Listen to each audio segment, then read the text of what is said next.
Hi everyone. So I've actually decided to do a separate video for each piece of terrain just to show you what I've done and talk you through sort of like the stages. So first up, I want to talk to you about the trees that I've made. Now, one of my biggest complaints when I'm playing war games is that there's never enough trees, there's never enough sort of like woodland or foliage. It's not realistic. I mean, you look at the settings of something like Lord of the Rings, or you look at sort of like historical games. Trees and woodland are a huge part of warfare and sort of the terrain around where you're playing. So, not having trees, it kind of like kills the realism for me. But at the same time, if you're using trees in a game, it can give an unfair advantage to the other player, which is why when you see sort of big organised tournaments, for example, like Ardacon or like Nova or Throne of Skulls or Warhammer World, like GT, that sort of thing, they don't have lots of trees, because if you have lots of trees, you end up giving one player an advantage because they're either a line of sight blocker, they're either sort of block shooting, they block movement, they can block off huge areas of the board. You do sometimes see some trees. So Games Workshop made that plastic tree set that they did. Hate them. I can't stand them. I think they're terrible. But one of the other problems as well is that trees and tree woodland terrain, it's quite expensive. Now, if you go online and you try to buy some trees, if you're buying trees from somewhere like Knock, that can work out quite expensive. If you're buying trees from Foreground before they went under, that's quite expensive to get a sufficient number of trees for woodland. So I thought I need to find a way that I can have some trees without having to pay an absolute fortune.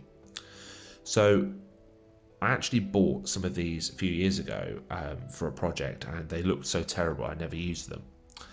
But these trees here that you see, these are cheap trees that I've ordered from China. Now, when they turn up, the brown is very bright brown, and the green is virtually luminescent. Like it's probably glows in the dark. But what's good about them is that you've effectively got your tree armature and a layer of flock already applied. So it's a good starting place. So first thing I did is just spray them all with some black paint. And the idea of that is just to get rid of the horrible colours that are already on there. You don't have to get rid of all of it, because the next step is to add some flock. Now I used some foam flock. Can't remember where it was from. I think it might have been from Geek Gaming. But just apply it with some PVA, throw the PVA all over the tree, dunk it in, and then let it dry. The key thing for me really was to keep sealing it with watered down PVA glue. And when I say watered down PVA glue, it means sort of like builder's PVA glue, because that stuff is strong. Like this here is solid. Like this flock is never coming off. Keep sealing it, and then once you've applied that flock, I took two different approaches. This one I just sort of like airbrushed the flock with some different colours. This one I went in with a black again, and then airbrushed again afterwards. And I've sprinkled some sort of like scatter flocks over it as well. Now, they look great, they look good. They're sufficient for wargames purposes, and they make the table look better. I mean, if I zoom out a bit, you can kind of see that the board itself has got more interest because you've got the trees on there. Bring it back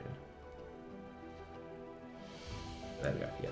Still getting used to the zoom on this phone. So what I've done is I've actually tried to mix up how I've made the trees. So I'll move you over here. So on this space here, I've kept them all very close together. The idea being basically this is a line of sight blocker and a movement blocker. You can't move through it. I've put the trees too close together to be able to do that. And because you can't move through it, it's probably fairest to say you can't shoot through it. Because if you could shoot through that, you could just basically sit here and say, "Come at me, bro," which isn't very good. Next up, I've done a base like this. So this is a bit more open.